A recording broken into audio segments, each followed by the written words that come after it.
అయితే ప్రియులారి దినకాలము జాగ్రత్త అజాగ్రత్తలో ఉండేటువంటి నష్టము ఎలా ఉంటుందో మనం చూద్దాం రండి. సామెతల గ్రంథము 19వ అధ్యాయము 16వ వచనాన్ని చదువుదాం. ఇప్పుడు సామెతల గ్రంథము 19వ అధ్యాయము 16వ వచనములో ఇలా వ్రాయబడినది, ఆజ్ఞను గైకొనినవాడు తనను తాను కాపాడుకోగలుగుతాడు, తన ప్రవర్తన విషయములో అజాగ్రత్తగా ఉండేవాడు చచ్చిపోతాడు. గమనించారా? మరొకసారి చదువుదాం మాట. ఆజ్ఞను గైకొనేటువంటి వాడు తనను తానట కాపాడుకుంటాడు. ఇందా చెప్పాను కదా, ప్రభుత్వం ఆజ్ఞాపించింది, అక్కడ రెడ్ సిగ్నల్ గ్రీన్ సిగ్నల్ చూసుకుని జాగ్రత్తగా మనం వెళ్ళాలి. అజాగ్రత్తగా వ్యవహరించామా, దారులు ఖాళీగా ఉన్నాయి, ఎవరో రారులే అని అజాగ్రత్తగా ఆలోచించామా, ఏదో ఒకవైపు నుండి ప్రమాదము మరణము ప్రమాదం అనేది వేగంగా మన మీదకి వచ్చి పడిపోతాం. ఏమంటే అలాగే ఎన్ని సందర్భాలు ఎక్కడెక్కడ ఎంతమంది చనిపోవటం లేదు ప్రియుల. అతివేగం ప్రమాదకరమే కదా ప్రియులారా, అతివేగము ప్రమాదకరం. కాబట్టి జాగ్రత్త అనే దానిలో మరొక రోజు ముందుకు వెళ్ళే అవకాశం ఉంది. ఉదయించే మరొక దినాన సూర్యుడు మనం చూడగలుగుతాం జాగ్రత్తలో. అది అజాగ్రత్త అయితే కనుక ఆ దినము సూర్యుని యొక్క అస్తమయము కలిగినట్లుగానే మన జీవితానికి ఏ రోజైతే అజాగ్రత్తగా ఉంటామో ఆ దినమే ఆ రోజే మన జీవితము అంతము లేక అస్తమయమయ్యే పరిస్థితి.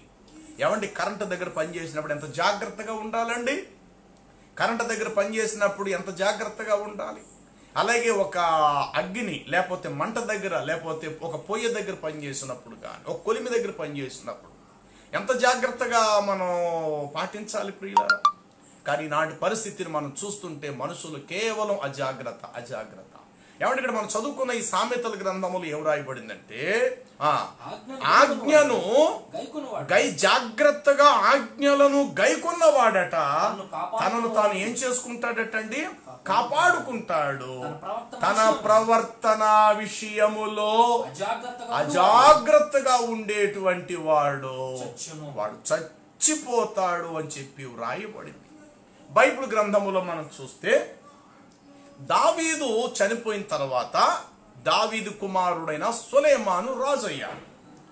సొలొమోను రాజు అయినటువంటి తన తొలి దినాల్లో అతడు సింహాసనాసీనుడై రాజ్య పరిపాలన చేసేటువంటి రోజుల్లో తన తండ్రి గారి కాలములలో లెక్క చూడలేని సంగతులు, ఆ యొక్క పాతవి ఆ బాకీగా ఉంచబడినటువంటి ఆ యొక్క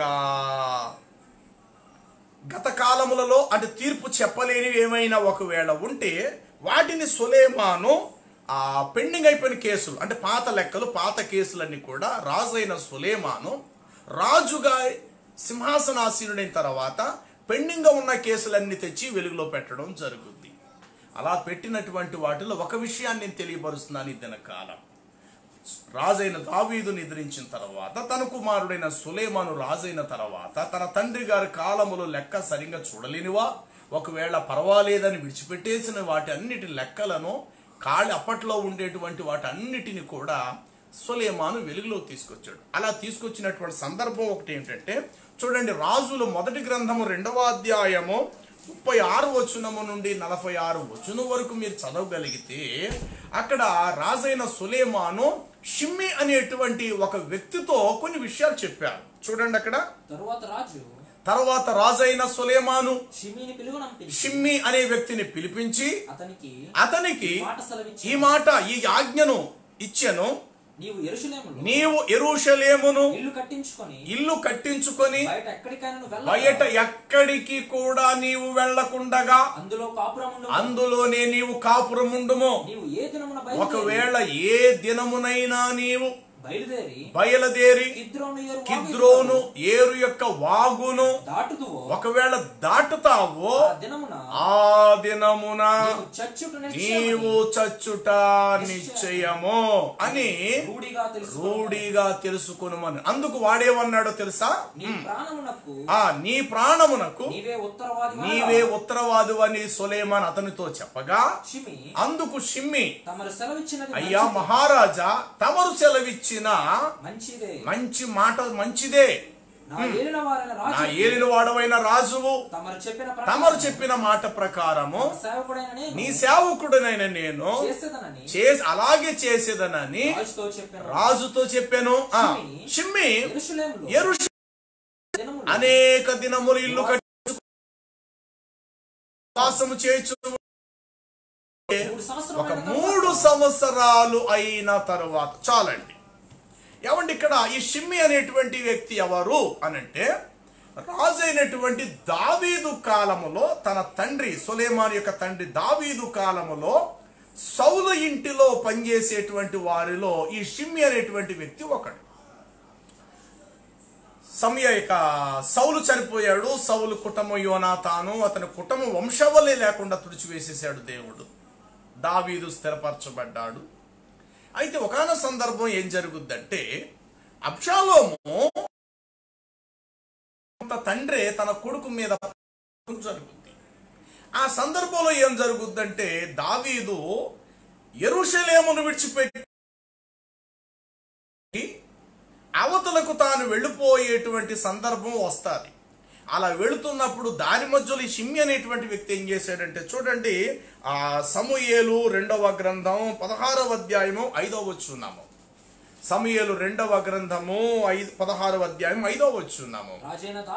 రాజైన దావీదు బహూరీమును దాటి వచ్చుచున్నప్పుడు సౌలు కుటుంబీకుడగు గెరా అప్పగించి ఉన్నాడు. ఒక్క నిమిషం చదవబడిన ఈ అధ్యాయములో అబ్షాలోము తన తండ్రి మీద పగబెట్టాడు. అది కుటుంబ విషయం. అది తండ్రి కొడుకుల మధ్య సమస్య. ఆ విషయంలో దావీదు చేసిన మంచి పని ఏమిటంటే, ఎదురుగా ఉంటే ఆడన్నా చావాలి, నేనన్నా చావాలి. కొద్ది రోజులు వాడికి నేను దూరంగా ఉంటే వాడి కోపం వాడంతట వాడు చల్లారిపోతుంది అనుకున్నాడు తండ్రి, అనగా దావీదు. నిజమేనండి, చాలా సందర్భాల్లో ఎప్పుడైతే సమస్య వస్తుందో ఒకరు తగ్గటం వలన సమస్య నిమ్మడపరచబడతారు. ఇద్దరు కూడా అలా పోట్లాడుకుంటూ ఉంటే గనుక ఖచ్చితంగా ఎవరో ఒకరు చచ్చిపోవటం ఖాయం. ఏవండి, 2 పాములు కొట్లాడుకోవటమో, లేక 2 పులులు కొట్లాడుకోవటమో, 2 మేకపోతులు, గొర్రెపోతులు, 2 ఆబోతులు, 2 దున్నపోతులు, ఏవండి అప్పుడప్పుడు కలిసి కొట్టుకోవటం, అలాగే 2 కోడి పుంజులు అవి కొట్టుకోవటం జరుగుతాయి. అలా కొట్టుకునే రెండిట్లో ఏది తగ్గకుండా అలా ఉంటే కనుక ఖచ్చితంగా అందులో ఏదో ఒకటి చచ్చిపోవటం ఖాయం. ఆ కొట్లాట ఆ 2 ప్రాణాలు, ఒక ప్రాణం గాల్లో కలిసిపోతుంది, ఒకటి మాత్రమే మిగులుతుంది.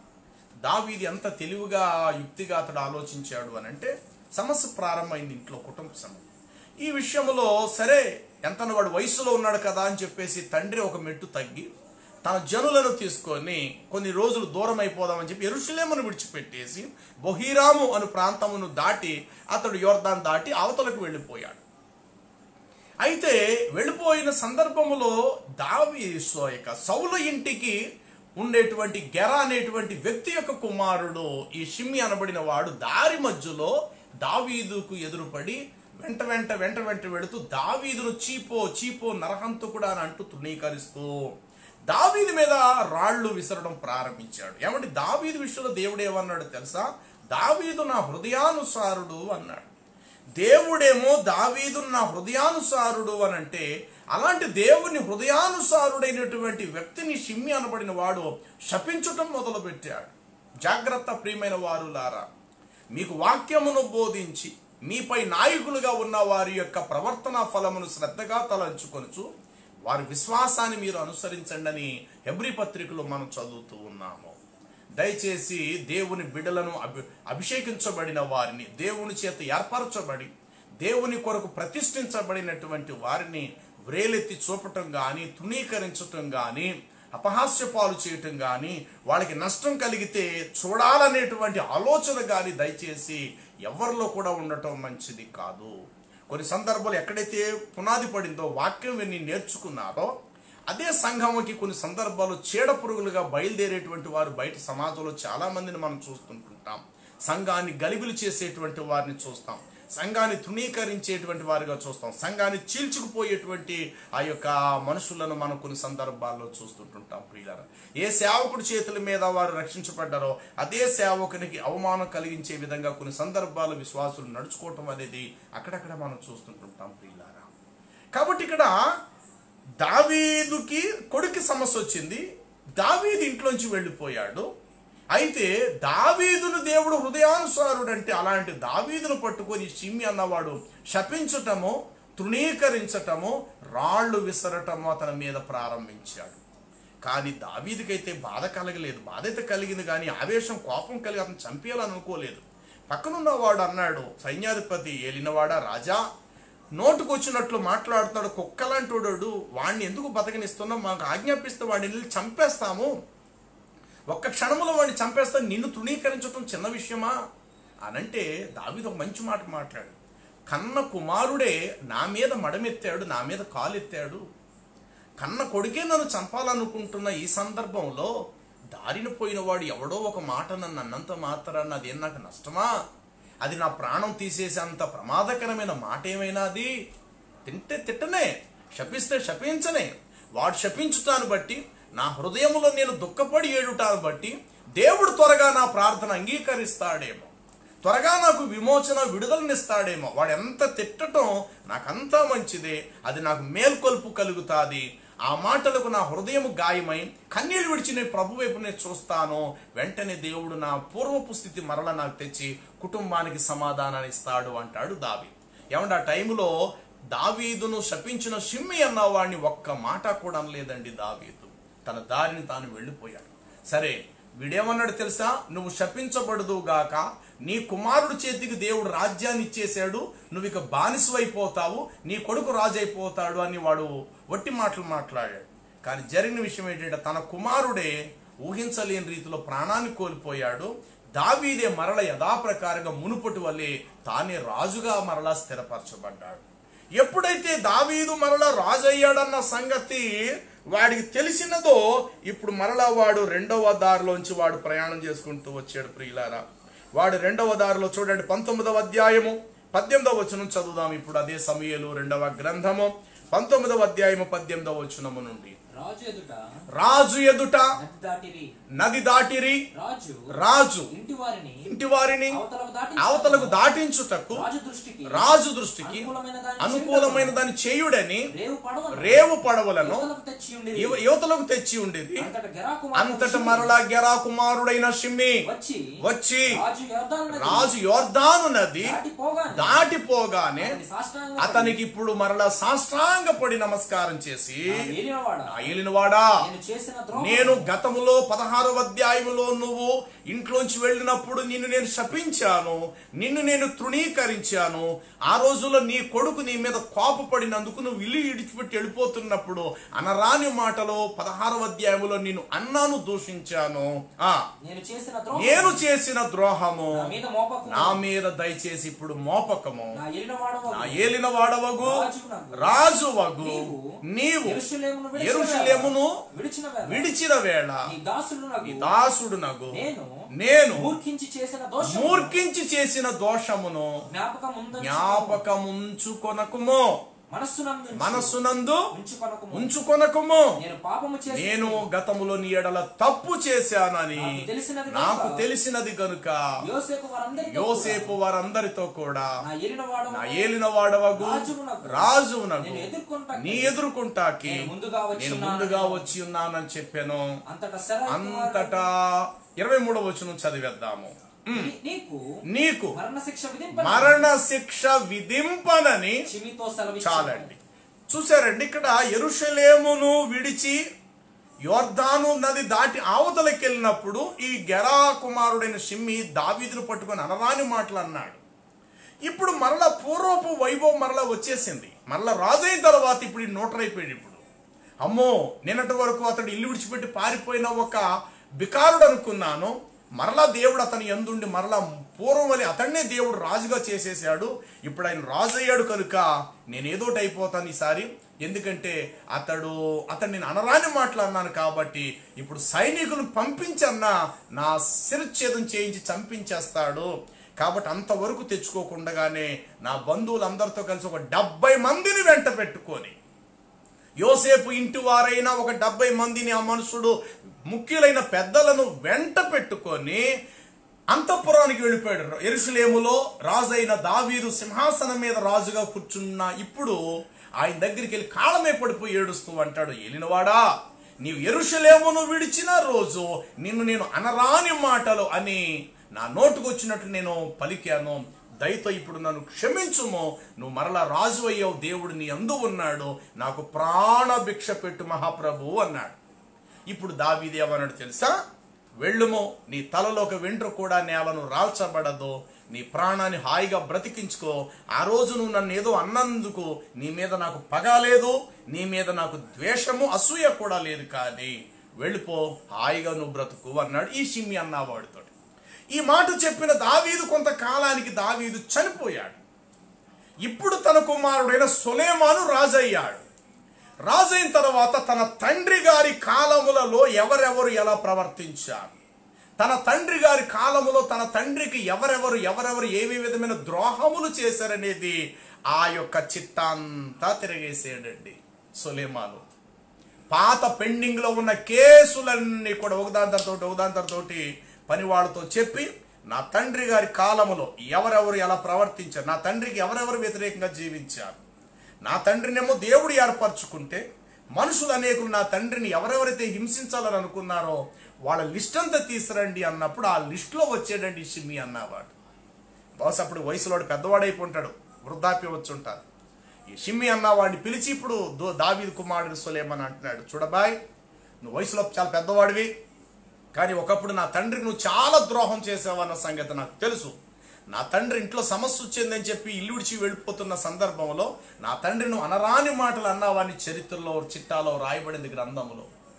కాబట్టి ఎందుకు నా రోజు నా తండ్రిని ఇలా అన్నావు అన్నప్పుడు, అయ్యా ఆ రోజు నేను అన్నది నిజమే, మరలా నీ తండ్రి గారు రాజు అయిన తర్వాత నీ తండ్రి గారు కాళ్ళ మీద పడి నేను క్షమాపణ కోరుకున్నప్పుడు కూడా నీ తండ్రి నాకు ప్రాణభిక్ష పెట్టాడయ్యా, నేను ఇక్కడే బ్రతుకుతున్నానయ్యా, నీ తండ్రి నన్ను క్షమించాడు కదా అన్నప్పుడు సొలొమోను ఒక మాట అంటాడు, చూడు ఇప్పుడు నేను రాజు అయ్యాను కాబట్టి ఇప్పుడు నా శాసనాన్ని కూడా నువ్వు గైకొనాలి.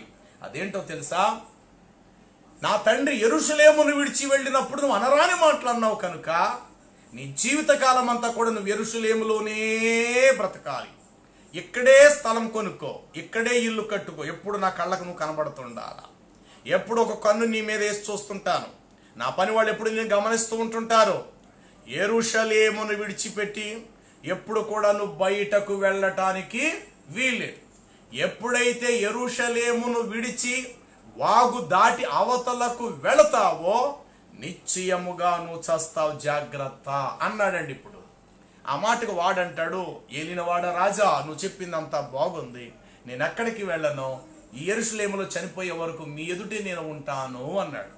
కొద్ది కాలం వరకు వాడు స్థిరపరచబడ్డాడట, యెరూషలేములోనే ఇల్లు కట్టుకున్నాడట, తోటలు నాటించుకున్నాడట, చక్కగా బతుకుతున్నాడు. అయితే ఒక రోజు ఏం జరిగిందంటే తన ఇంట్లో పనిచేసేటువంటి పనివారిలో ఇద్దరు పనివాళ్ళు ఆ యొక్క షిమ్యి అనేటువంటి వాడిని విడిచిపెట్టేసేసి అక్కడి నుంచి వారు గాతు రాజు యొద్ద అయిన ఆకీషు యొద్దకు వెళ్ళిపోయారు. గాతు రాజు అయినటువంటి ఆకీషు యొద్దకు వారు చేరుకోవటం జరుగుద్ది. అయితే ఈ విషయం వీడికి తెలిసింది, నా దగ్గర నిన్నటి వరకు పనిచేసే ఈ పని వాళ్ళు పరాయి దేశంలో ఒక రాజుగారు చేతి కింద పనిచేయడానికి వెళ్ళిపోయారు అని చెప్పేసి వీడు ఏం చేస్తాడంటే అప్పటి వరకు యెరూషలేములో ఉండేటువంటి వీడు సొలొమోను చెప్పిన విషయాన్ని అజాగ్రత్తలో పెట్టాడు. వీడు సొలొమోను చెప్పినటువంటి విషయాన్ని పక్కన పెట్టాడు. సొలొమోను ఏమన్నాడు తెలుసా? నా తండ్రి విషయంలో నువ్వు చాలా ద్రోహం చేసావు, అయినా నా తండ్రి క్షమాభిక్ష పెట్టాడు కనుక నేను కూడా నేను క్షమిస్తున్నాను. అయితే ఒకటి, నువ్వు ఎప్పుడు కూడా యెరూషలేము దాటి వెళ్ళడానికి వీలు లేదు, ఎప్పుడు నువ్వు యెరూషలేములోనే ఉండాలా. నా వాడు ఒక కన్ను నీ మీద ఎప్పుడు వేస్తారు, ఎప్పుడు నువ్వు వారి కళ్ళకు కనబడుతుండాలి, నాకంటే కూడా కనబడుతుండాలా. యెరూషలేమును ఏ రోజైతే నువ్వు విడిచిపెడతావో ఆ రోజు నిశ్చయముగా నువ్వు చస్తావన్న మాట చెప్పాడు 3 సంవత్సరాల క్రితం. ఒక 3 సంవత్సరాలు అయిన తర్వాతట ఈ మనుషుడి దగ్గర ఉండేటువంటి ఇద్దరు పనివాళ్ళు యెరూషలేము విడిచిపెట్టి గాతు అనేటువంటి ప్రాంతంలో ఆకీష్ అనే రాజు దగ్గర పనిచేయడానికి వెళ్ళిపోయారు. ఈ విషయం తెలుసుకునేటువంటి ఈ యొక్క షిమ్యి అన్నవాడు ఏం చేశాడంటే యెరూషలేము విడిచిపెట్టి తన పనివాళ్ళని తెచ్చుకోవటానికి రాజుగారి దగ్గరికి వెళ్ళి అడుగుతాడు, అయ్యా ఈ ఇద్దరు పనివాళ్ళు నా పనివాళ్ళు మీ దగ్గరకు వచ్చేసారు పని కొరకని, దయచేసి నా వాళ్ళని నాకు ఇచ్చేయండి అన్నప్పుడు ఆ దేశపు రాజు అంటాడు, సరే అబ్బాయి వెళ్ళిపోతానంటే వెళ్ళిపోండి, ఏదో మీ వాళ్ళు వచ్చి నన్ను పనిలో పెట్టుకోండి అని అన్నారు కాబట్టి నేను పనిలో పెట్టుకున్నాను, నా తోటలో తీసుకెళ్ళిపోతానంటే తీసుకెళ్ళి వెళ్ళిపోండి అయ్యా అని చెప్పి పంపించేస్తాడు. ఈలోగా సొలొమోనుకి తెలిసింది ఈ విషయం. ఏమని? ఈ షిమ్మి అన్న వాడికి నువ్వు చెప్పావు కదా మహారాజా యెరూషలేము దాటి వెళ్ళొద్దని, కానీ వాడు ఈ రోజు ఉదయాన్నే బయలుదేరి యెరూషలేమును విడిచి గాతు రాజైన ఆకీషు యొద్దకు వెళ్ళాడు అన్న విషయం. ప్రియులారా, వాడు తిరిగి రిటర్న్ ప్రయాణం చేసి వస్తుంటుండగానే సొలొమోను ఆజ్ఞాపించినట్లు సొలొమోను దగ్గర పనిచేసి ఒక పని వాడికి చెప్పాడు. అంతటా ఆ మనుషుడు వెళ్ళి ఆ షిమ్మి అన్న వాడి మీద పడి, అనగా అర్థం ఏంటంటే శిరచ్ఛేదం చేయటం జరుగుతుంది. వెంటనే అక్కడ తన ప్రాణాన్ని వాడు కోల్పోతాడు. చూడండి 46వ వచనం అనుకుంటా మాట రాయబడి ఉంటుంది. రాజు యెహోవాయాద కుమారుడైన బెనయాకు సెలవీయగా అతడు బయలుదేరి వాని మీద పడి వానిని చంపెను. ఈ ప్రకారము రాజ్యమంతా ఆ టైములో సొలొమోను వశమై ఉండెను. మొదటి మనం చదువుకున్నాం సామెతల గ్రంథములో 19వ అధ్యాయము 16వ వచనములో ఏం రాయబడినది ఎక్కడంటే, ఆజ్ఞను గైకొనువాడు తనను తాను కాపాడుకొనువాడు తన ప్రవర్తన విషయములో అజాగ్రత్తగా ఉండువాడు చచ్చును. ఎస్, ఇప్పుడు షిమ్మికి అదే జరిగింది ప్రియులారా. తన ప్రవర్తన విషయంలో వాడు ఎలా ఉన్నాడో తెలుసా? అజాగ్రత్తగా ఉన్నాడు. బైబిల్ అదే చెప్తుంది, జాగ్రత్త. జీవితాన్ని ఎప్పుడు కూడా అజాగ్రత్తగా అంచనా వేసుకోకండి. జీవితం అనేది ఒకటే. మన జీవితకాలం అంతటిలో జీవితం అనేది ఒకటి. మనకున్నది ఒక చిన్న హృదయం. విశాలమైన ఇంత పెద్ద ప్రపంచంలో ఒక మూలను మనం బ్రతుకుతున్నాం. మన జీవం చాలా కొద్దిపాటిది. బైబిల్ చెప్తుంది, మీ జీవం ఏ పాటిది, మీరు ఇంతలో కనబడి అంతలో మాయమైపోయి ఆవిరి వంటి వారని చెప్పి రాయబడినారు. కాబట్టి మనం తీసుకునే ప్రతి నిర్ణయం కూడా దేవునికి అంగీకారం కావాలి. సమాజంలో బ్రతుకుతున్నాం కాబట్టి ప్రభుత్వానికి సమాజానికి కూడా మనము ఆలోచించి మన అడుగులు వేసేవారుగా సమాజం దృష్టికి ప్రభుత్వ దృష్టికి కూడా మనకు కనబడాలి. ఏదో నేను పుట్టేశాను, గాలికి నేను పెరిగిపోయాను, నేను పెద్దవాడిని అయిపోయాను, 4 రూపాయల డబ్బులు నాకు వచ్చేస్తున్నాయి, నేను ఏది చేసినా పర్వాలేదు, నేను ఎక్కడికి వెళ్ళినా చెల్లుద్ది, ఎలా బ్రతికినా పర్వాలేదు అన్నమాట అనుకోవద్దు కాక. కానీ ఇప్పుడున్న పరిస్థితి ఎలా ఉన్నదో తెలుసా? ఇప్పుడు ప్రపంచ పరిస్థితి ఎలా ఉన్నదంటే, తెల్లారితే రూపాయి ఎలా సంపాదిద్దామన్న ఆలోచన ఎవరికీ లేదు.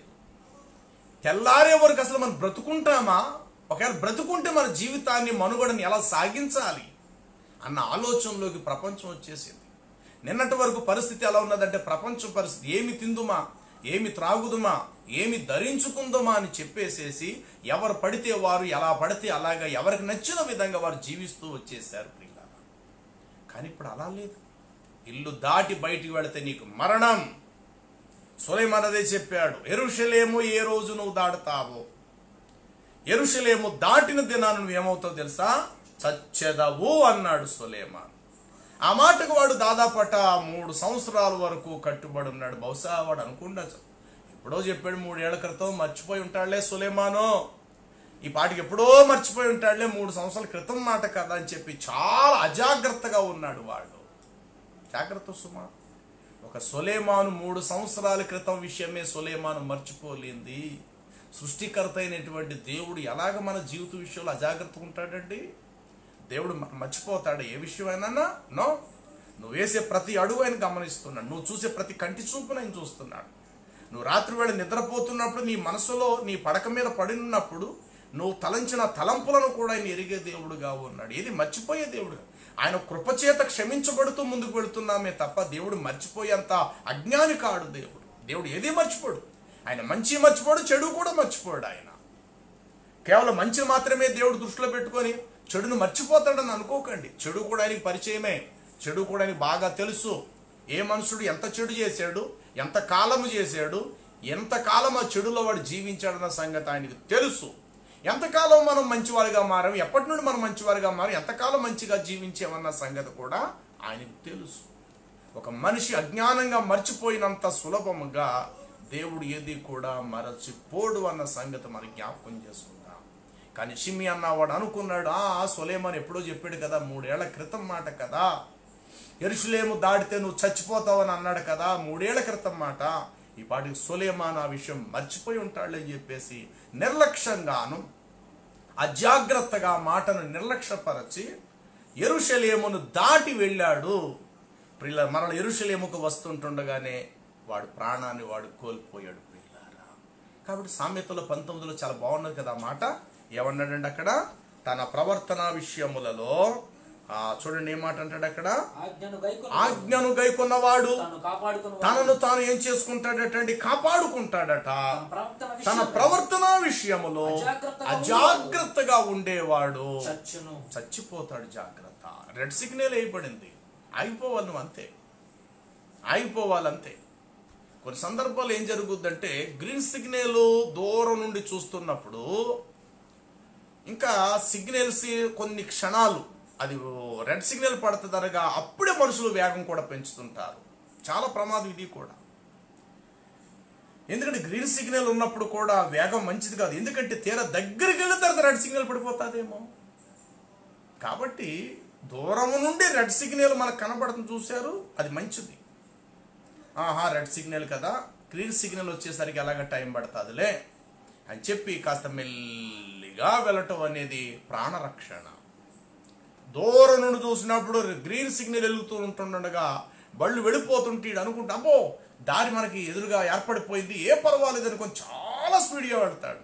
ఈలోగా రెడ్ సిగ్నల్ పడేసరికి వెళుతున్న వాహనాలు టక్ టక్ మన ఒకటి బ్రేక్ పడితే కనుక, ఆగితే కనుక అదే టైంలో స్పీడ్గా వెళ్ళేవాడు కంట్రోల్ కాక ఆగున్న లారీని గుద్దేసుకునే ప్రమాదం కూడా జరుగుతుంది. తన ప్రవర్తన విషయంలో అజాగ్రత్తగా ఉండువాడు చచ్చును. సామెతలు 13:13లో ఏం రాయబడిందో తెలుసా ప్రియులారా? 13:13 వచనం సామెతలు, ఆజ్ఞను తిరస్కరించువాడు అందువలన వాడు శిక్ష నొందును. ఆజ్ఞ విషయమై భయభక్తులు కలిగిన వాడు లాభము పొందును. ఆజ్ఞ విషయమై భయభక్తులు గలవాడు. ఎంత బాగుందండి ఈ మాట.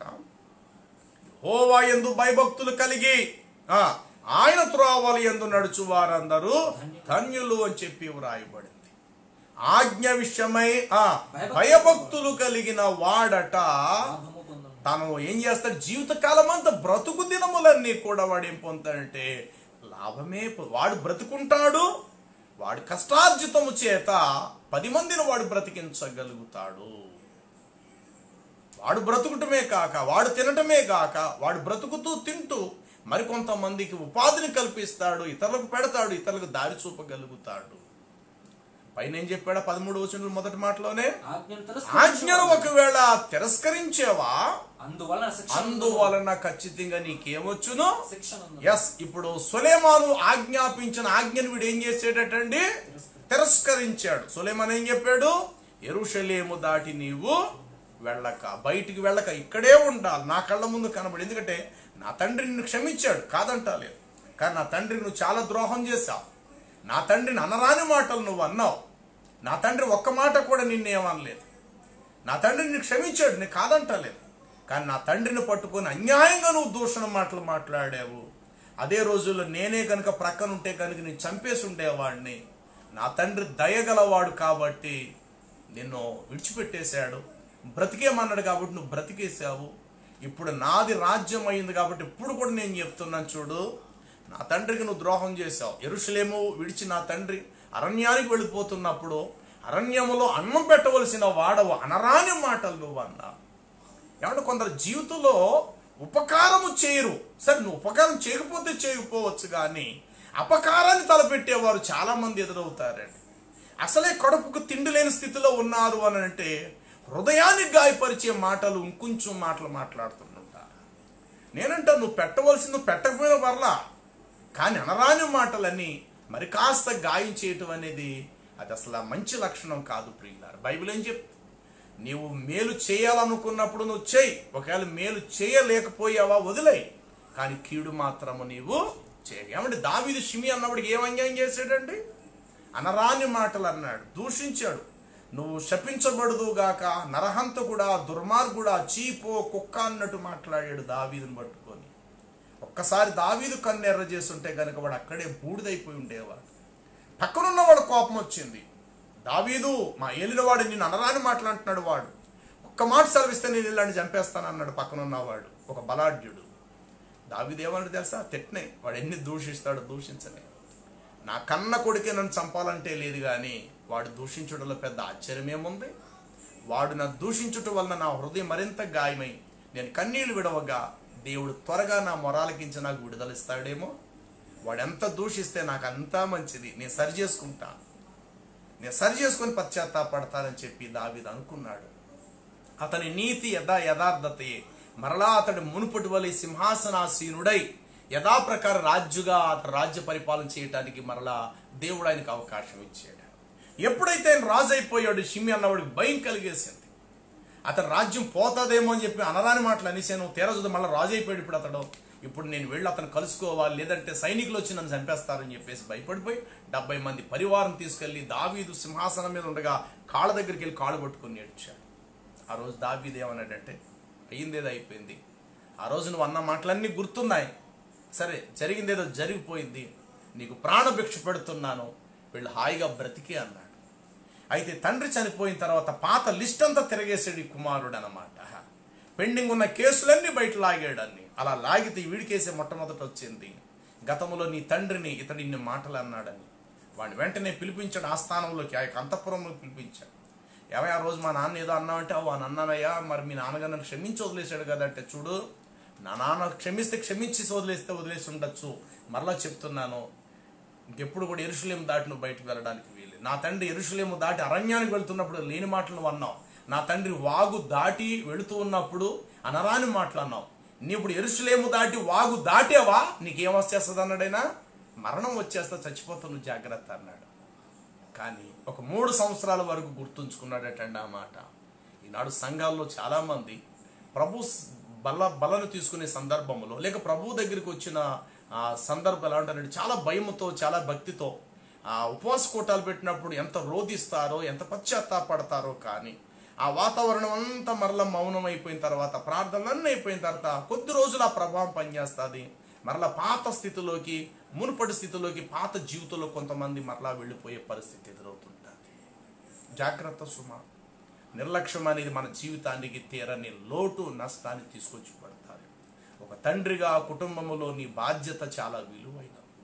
ఒకవేళ నీవే అజాగ్రత్త పరుడు అయితే గనుక కుటుంబంతా దిక్కులేని వారైపోతారు. నీ వెనకాతలో నా పిల్లలందరూ, వయసు వచ్చేటువంటి బిడ్డలందరూ ఏదో తల ఒక దారి చూసుకునేటువంటి పరిస్థితి ఎదురవుతారు. కాబట్టి కుటుంబంలో తల్లిదండ్రులు అనబడిన వారు కూడా జాగ్రత్త వహించాలి. ఏమంటే డాక్టర్లు ఔషధం ఇచ్చినప్పుడు జాగ్రత్తగా మందులు వేసుకోవాలన్నప్పుడు వేసుకోవాలి, నువ్వు బ్రతకాలంటే వేసుకోవాలి. డాక్టర్లు అంటారు పలానా పదార్థం తినచ్చు, పలానా పదార్థం దరిదాపులో కూడా రానియద్దు అన్నప్పుడు ఆ విషయాన్ని చాలా జాగ్రత్తగా మనం పాటించాలి. నాకు తెలిసిన ఒక ఆయన రాత్రి వేళ ఆయన ఏదో షుగర్ వచ్చిందని చెప్పేసేసి కొన్ని పదార్థాలు ఇంట్లో వాడు దూరం పెడుతున్నాడు, కక్కుర్తుపడి రాత్రి వేళే ఆ ఇంట్లో తీసుకొచ్చినటువంటి మంచి ముగ్గిన బంగిరిపల్లి మామిడి పళ్ళు అందరూ నిద్రపోతున్న సమయంలో అతడు అంతటా లేచిపోయి రాత్రి వేళ అర్ధరాత్రి వేళ ఒక 4 మామిడి పళ్ళు తినేశాడు. పిల్లరా, ఉదయం అయిన తర్వాత ఆ రోజు మధ్యాహ్నానికి అతన్ని హాస్పిటల్ తీసుకొని వెళితే 2 రోజులు హాస్పిటల్లో ఉండి 3వ రోజు ఆయన చనిపోవటం జరిగింది. అధికంగా పెరిగిపోయింది ఆ షుగర్. ఏమంటే డాక్టర్లు చెప్పారు, నువ్వు బ్రతకాలంటే నీ నోరును కొన్ని రోజులు కట్టేసుకో, ఇది తిను, అది తినవద్దు అన్నప్పుడు దాన్ని మనం జాగ్రత్త వహించాలి. అజాగ్రత్తగా ఎప్పుడైతే మన శరీర విషయంలో అజాగ్రత్త ఉంటామో, మన పనుల్లో అజాగ్రత్త ఉంటామో, మన కుటుంబంలో అజాగ్రత్త ఉంటాం, అన్ని విధాలుగా తీరని నష్టాలు ఎదుర్కొంటాం. ప్రియులారా, జాగ్రత్త అనే దానిలో మరొక రోజు ముందుకు వెళ్ళే అవకాశం ఉంది. అజాగ్రత్త అనేటువంటి పరిస్థితిలో ఆ రోజే మన జీవితం అంతమొందే పరిస్థితి ఉంది. కాబట్టి మాటలు వింటున్న ప్రియమైన ప్రజలారా, మనం ఎలా ఉంటూ ఉన్నాము? ప్రస్తుతం ప్రపంచమంతా ఈ కరోనా అనేటువంటి వ్యాధి పేరు చెప్పి, తెగులు పేరు చెప్పి ప్రపంచమంతా తలపట్టుకుని ఏడుస్తున్నారు. అధికారులు సహితం కూడా ఒకటే చెప్తున్నారు, ఎవరి మట్టికి వారి ప్రాణాలు అరిచేతులు పెట్టుకొని బ్రతకండి, త్వరగా మీరు మీ గృహాలకు వెళ్ళిపోండి, అర్ధరాత్రుల వరకు తిరగవద్దు, మనుషులకు దూరంగా మీరు పాటించడం మంచిది. కానీ నాడు మనుషులు ఎంత అజాగ్రత్తగా ఏదో ఫంక్షన్ అని చెప్పి ఎవరు చేయలేని మేమే చేసాము అన్నట్టుగా 100 కొలది మనుషులను పిలిపించుకోవటాలు, పెద్దగా ఆ కార్యక్రమాలు ఏర్పాటు చేయటాలు, అధికంగా ఊర్లు ప్రయాణాలు చేయటాలు, అధికంగా మనుషుల మధ్య కూర్చోటాలు, ఎవడు చేతులారా ఈనాడు ప్రజలు నష్టాన్ని కష్టాన్ని కుందించుకుంటున్నారు. కాబట్టి ఇక్కడ దావీదు అన్నాడు 119వ కీర్తనకారుడు మనం చెప్తున్న మాట ఏమిటంటే, ఆహా నీ ఆజ్ఞలను మేము జాగ్రత్తగా గైకొనిన ఎడల ఏ అవమానము నాకు కలుగనేరదు అని చెప్పి వ్రాయబడింది. కాబట్టి మీరు వినిన సంగతులను ఆజ్ఞలను విడిచిపెట్టి గాలికి కొట్టుకుపోయినట్లుగా మీరు అజాగ్రత్తగా ఉండకండి అని హెబ్రీ పత్రికలో మనం చూస్తూ ఉన్నాము. అలాగే నిర్గమాకాండం 23వ అధ్యాయము 13వ వచనాన్ని మనము చదివితే అక్కడ దేవుడైన యెహోవా ఈ ఆజ్ఞలను విచ్చి వారితో ఇలా అన్నాడు. ఏమన్నాడు అక్కడ? నేను మీతో చెప్పిన వాటన్నిటిని జాగ్రత్తగా మీరేం చేయాలి? గైకొనవాలి. తర్వాత 21వ వచనంలో ఏం రాయబడిందో తెలుసా? అందులోనే ఆయన సన్నిధిని జాగ్రత్తగా ఉండి ఆయన మాట వినవలేను, ఆయన కోపం రేపవద్దు. జాగ్రత్త ఏంటి? ఆయన సన్నిధి నుండి ఆయన మాటను ఎలా వినాలటండి? ఆయన సన్నిధిని జాగ్రత్తగా ఉండి ఆయన మాట వినవలేను. అజాగ్రత్తగా ఉన్నావా? దేవుని మాట నిర్లక్ష్యపరిచావా? దేవుని మాట ఎప్పుడు దేవుళ్ళలోనే ఉంటారు. దేవుని మాట మన దగ్గరకు వస్తుందంటే మనం ఎంత అదృష్టవంతులు. దేవునిలో ఉండవలసిన దేవుని మాట దేవుని హద్దు దాటుకొని ఆ మాట మన దగ్గరకు వస్తుందంటే మనం ఎంతో ధన్యులు. కాదు అంటే ఆ మాట మరలా దేవుని దగ్గరికి వెళ్ళిపోగలుగుతాం.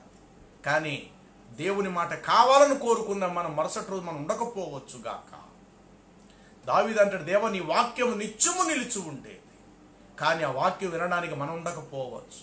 దేవుని మాట నిత్యము ఉంటుంది, కానీ ఆ దేవుని మాట వినటానికి మనం ఉండకపోవచ్చేమో. కాబట్టి దేవుని సన్నిధిని అజాగ్రత్తగా కానీ అనాలోచనగా కానీ దేవుని మాటను పెడచెవును పెట్టడం కానీ అజాగ్రత్తగా వినలేనట్టుగా చెవిటి పాము వలె గ్రహించలేనటువంటి వారిగా ఒకవేళ మనం ఉంటే కనుక అదే దేవుని మాట రెండంచుల ఖడ్గముగా మారి అదే మాట మనకు శిక్షకు మరణానికి కూడా దారితీస్తుంది. ఆశ్చర్యపోవలసిన పని లేదు. ఏ దేవుని మాట మనం బ్రతికిస్తాదో, కాదు అంటే అదే దేవుని మాట మనం మరణానికి కూడా అప్పగిస్తాదు. దేవుని చేతుల్లోని జీవ మరణాలు రెండూ కూడా ఆయన చేతుల్లో ఉన్నాయి. మహోన్నతుడు దేవుని నోటి నుండి మేలును కీడును రెండూ బయలువెడుచూ ఉన్నవి. కాబట్టి దేవుని మాట చాలా జాగ్రత్తగా మనం కైకొందాం. అక్కడ ఏం రాయబడింది? ఆయన సన్నిధిని మీరు జాగ్రత్తగా ఉండి మాటను మీరు వినవరు. కాబట్టి ప్రియమైన సంఘ బిడ్డలారా, దేవుని మాట వినేవారుగా ఉంటున్నారా? కొన్ని సందర్భాల్లో దేవుని వాక్యం మీ దాకా వచ్చినప్పుడు సహించలేని పరిస్థితులు మీరు ఎందుకుంటున్నారు? అయ్యో ఈ మాట నా మేలు కొరకే, మా మంచి కొరకే, నా ప్రయోజనం కొరకు అనటం మానేసేసేసి దేవుని వాక్యం చెప్పేటువంటి సేవకుల మీద మనసులో కలవరం పెట్టుకోవటము. కొన్ని సందర్భాలలో సేవకుల మీద ఎవరైనా కావచ్చు, చాలా సందర్భాల్లో చూస్తే ఎంతోమంది గొప్ప గొప్ప మహాదైవజనులు వాక్యాన్ని ఎందుకో ఇష్టపడలేని వారు. ఎందుకంటే నీ మనసు మొదట సరైనదిగా లేనప్పుడు, నీ మనసు దేవుని ఎదుట సరైనదిగా నీ హృదయం లేనప్పుడు దేవుని మాట కూడా నువ్వు అంగీకరించలే. నీ హృదయం మొదట దేవుని ఎదుట సరైనదిగా ఉన్నప్పుడు పలకబడే దేవుని ప్రతి మాట కూడా ఇది నా మేలు కొరకే కదని దాన్ని నువ్వు మనసారా అంగీకరించగలుగుతావు. కొన్నిసార్లు ఖండించినప్పుడు నిజమే ఈ తప్పు మాలో ఉంది కాబట్టి దేవుడి మాట మాట్లాడాడు, నిజమే ఈ పొరపాటు మాలో ఉంది కాబట్టి కదా దేవుడి మాట మాట్లాడుతున్నాడు, నిజమే సరి చేసుకోవటం మంచిది మాకు అని అనుకోవటం మానేసేసేసి మనసులలో ద్వేషం పెంచుకునే స్వభావాలు ఉంటాయి విశ్వాసుల్లో. జాగ్రత్త సోదరుడా, సహోదరి, దెబ్బతినేస్తాం మన జీవితాల్లో. దేవుని సన్నిధిని జాగ్రత్త పాటించాలి. బైబిల్ చెప్తుంది, నువ్వు దేవుని మందిరం పోయినప్పుడు నీ ప్రవర్తన అంతటి మీద ఆయన అధికారానికి ఒప్పుకో. నువ్వు ఎలా ఉన్నావు, ఎలా నడుస్తున్నావు అని చెప్పేసేసి జాగ్రత్తగా నువ్వు ప్రయాణం చేయి, జాగ్రత్తగా నువ్వు నిర్ణయాలు తీసుకొని చెప్పేసి దేవుని వాక్యం సెలవిస్తుంది. కాబట్టి ప్రభునందు మిక్కిలి ప్రియులారా, దినకాలము ప్రపంచ పరిస్థితి అస్సలు బాగోలేదు. కాబట్టి ఎవరి జాగ్రత్తల్లో వాళ్ళు ఉండటం మంచిది. దేవుని మాట రెండు జాగ్రత్తలు, ఒకటి దేహము, రెండు ఆత్మీయ జీవితం. శరీరానికి ఆత్మకు రెండు విధాలుగా ఉపయోగపడతారు. భౌతిక సంబంధమైన ప్రభుత్వం మనకిచ్చిన ఆజ్ఞ కొంతకాలం ఈ శరీరాన్ని పోషించుకోవడానికి, మన జాగ్రత్తలో మనం ఉండటానికి, మనకు మేలు కలగటానికి ప్రభువే ఏర్పరిచాడు. కాబట్టి ప్రభుత్వం అనేది దేవుడిదే. కాబట్టి ప్రభుత్వం మాట కూడా మనం వింటే కొంత మనకే శ్రేయస్కరము, మనకు ప్రయోజనకరము, మన కుటుంబాలు బాగుంటాయి, మన వెనకాతలు మన మీద ఆధారపడినటువంటి బిడ్డలు బాగుంటారు, మన ఒక్కరి వల్ల నష్టం కలిగితే ఆ నష్టం ఇంటి వారందరికీ కూడా తీరని లోటు తీరని నష్టం కొందించుకునే వారం అవుతాం. కాబట్టి కేసులు, ఈ కరోనా కేసులు రోజు రోజుకి పెరుగుతున్నాయి. కాబట్టి ఎవరి మట్టుకు వారు గ్రహించండి, ఆలోచించండి. దైవికంగాను, ఆధ్యాత్మికంగాను, భౌతికంగా కూడా జాగ్రత్తలు తీసుకోవటం మనకు మంచిది. అలా జాగ్రత్త తీసుకుంటూ ఉన్నదాంతో తృప్తిపరచబడుతుంది, కలిగిన దానితో ఆనందించబడుతుంది. రేపు రూపాయి సంపాదిద్దామన్న ఆలోచన ఎవరికి లేని రోజు ఆ పరిస్థితి మారిపోయింది. తెల్లారితే బ్రతుకుంటామో లేదన్న పరిస్థితిలోకి ప్రస్తుతం ప్రపంచం వచ్చి పడిపోయింది. కాబట్టి తెల్లారితే రేపు ఏమి సంభవించునో మీకు ఏం తెలియను, మీ జీవం ఏ పాటిది, మీరెంతలో కనబడి అంతలో మాయిపోయి ఆవిరి వంటి వారని చెప్పి వ్రాయబడింది. కనుక మరి దేవుడిచ్చిన జాగ్రత్తలు మనం గైకొందాం, దేవుని చిత్తానుసారంగా మనం నడుచుకుందాము. అట్టి కృప ప్రభు మనకు దయచేయునుగాక.